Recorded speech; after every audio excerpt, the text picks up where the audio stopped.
Okay, so now there's strain A from Seattle, strain B from New York, and you have like UK, South African strain. How do we know that the virus or Vaccine. the vaccine that's coming out right now is going to be effective for all of these different strains? All right, so good question. So the virus itself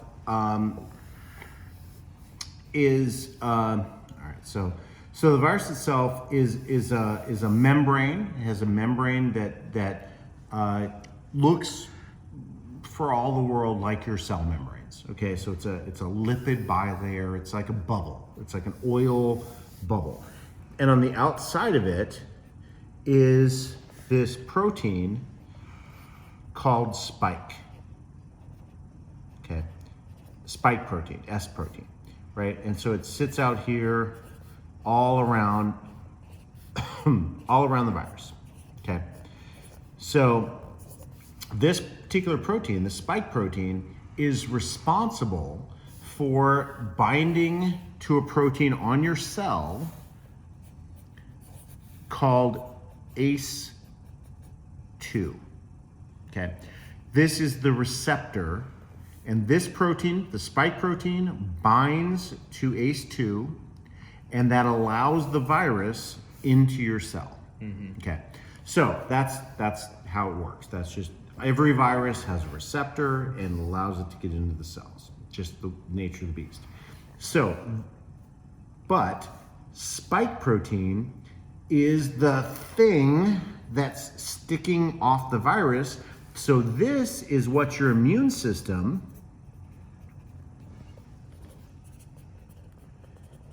recognizes. Your immune system goes, dude, there's this thing, this spike protein, that is not okay.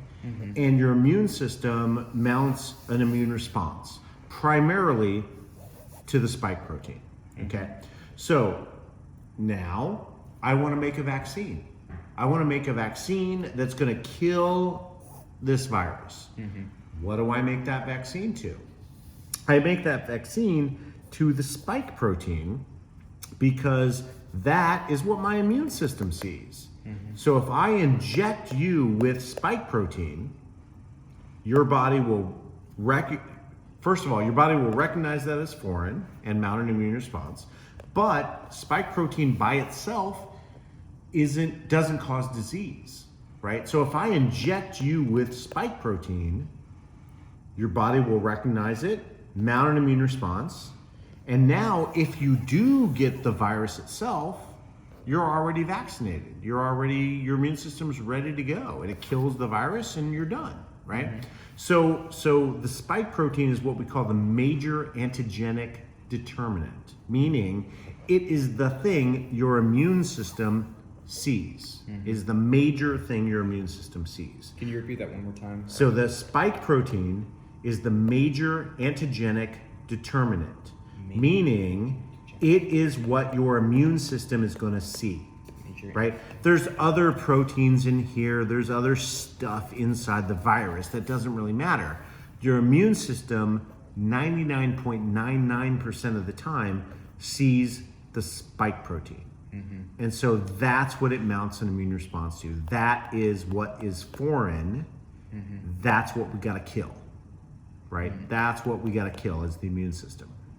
So if I want to vaccinate you, if I want to train your immune system to kill this sucker right here, I've got to train your immune system to recognize spike. Recognize spike. Okay, so now we're in the Pfizer or Moderna vaccine mode, right? So how do these suckers work? So these suckers work not by giving you spike. These guys don't give you the spike protein. Is the spike protein a classic flu vaccine? No. Okay. No. So the classic flu vaccine is we take the entire flu virus, which is for all intents and purposes looks like the coronavirus. It's not. But we take this whole virus and we kill it, the flu virus, and then we inject that killed virus into you, and a chunk of that is the flu equivalent of spike. Gotcha. Right, it's called HA. Doesn't really Gotcha. matter. but it's basically the equivalent of spike. So now the Pfizer and the Moderna vaccine, how do they work? What they do is they're like, no, we're not going to kill the whole virus and give that to you.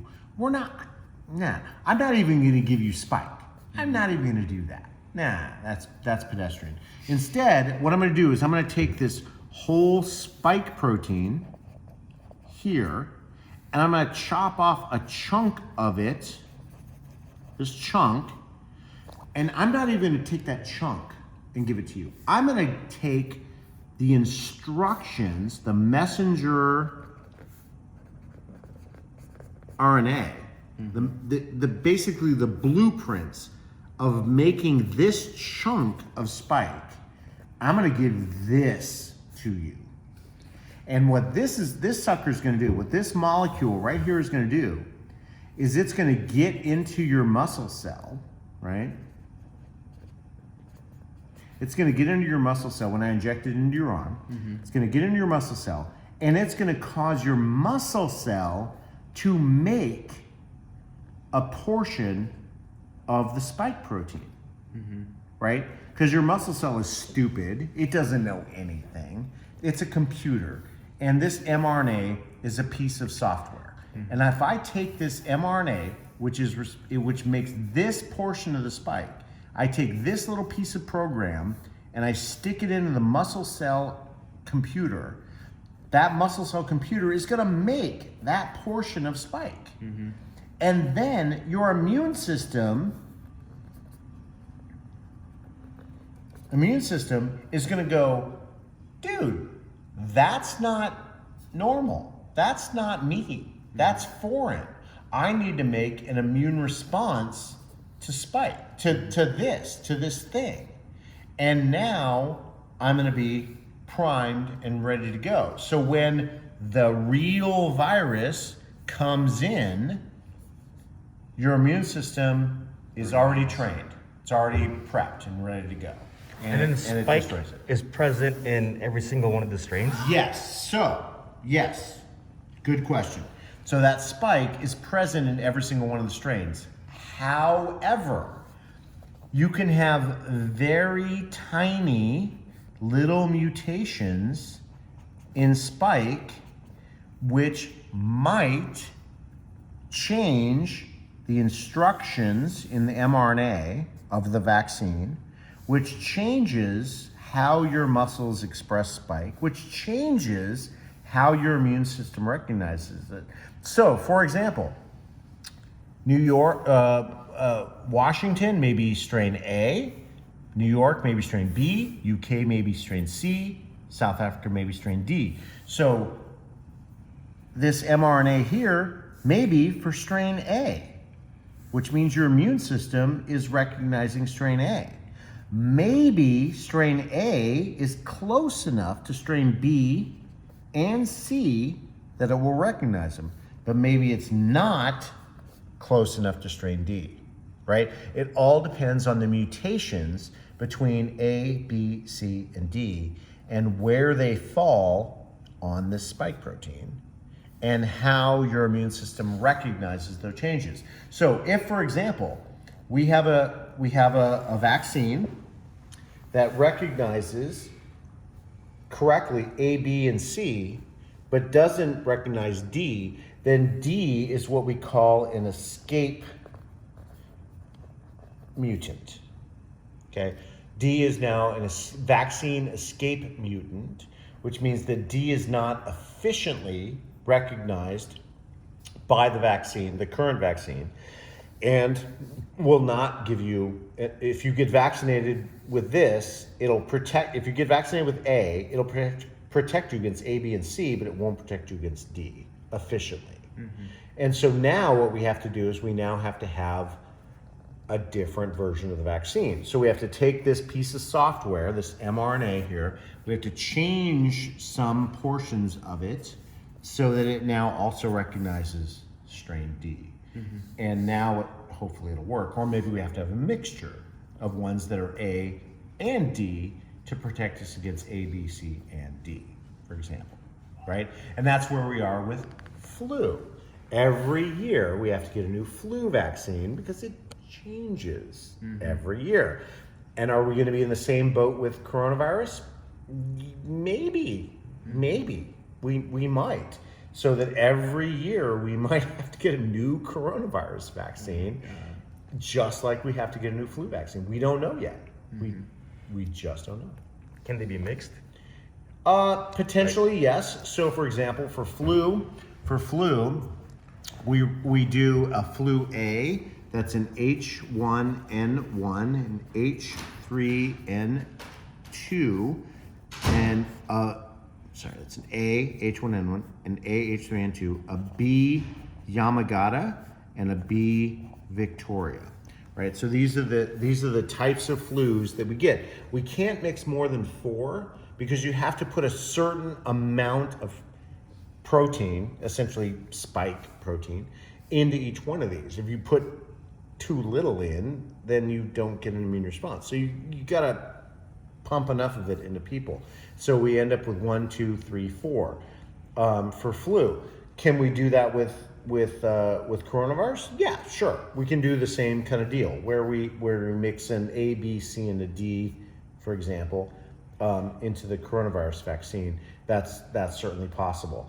The other problem, though, is that coronaviruses don't just cause the disease we're seeing now, but coronaviruses also cause colds, right? So there are coronaviruses. I mean, not to get too crazy, but there's coronaviruses called NL63 and 229E and OC43, that all of which cause colds, all of which have had one or more of these in our lives that just give you sniffles and coughs and colds. So why do you get a cold 1, 2, 3, 4 times a year? Well, part of it is because you don't get immune to these for very long. So the question is, if I take the spike protein and give you this vaccine, how long is this good for? I don't know how long this is good for. Is it good for a month, a year, 6 months, 4 months? I have no idea. Do I have to keep changing it? Because these things don't elicit a long-term immune response. So is that the same problem with the vaccines? So yes, we have to get flu vaccines every year because they change. This is going to change every year too, but also how long is our immunity for them? How long does it exist? And that's another question we don't know the answer to.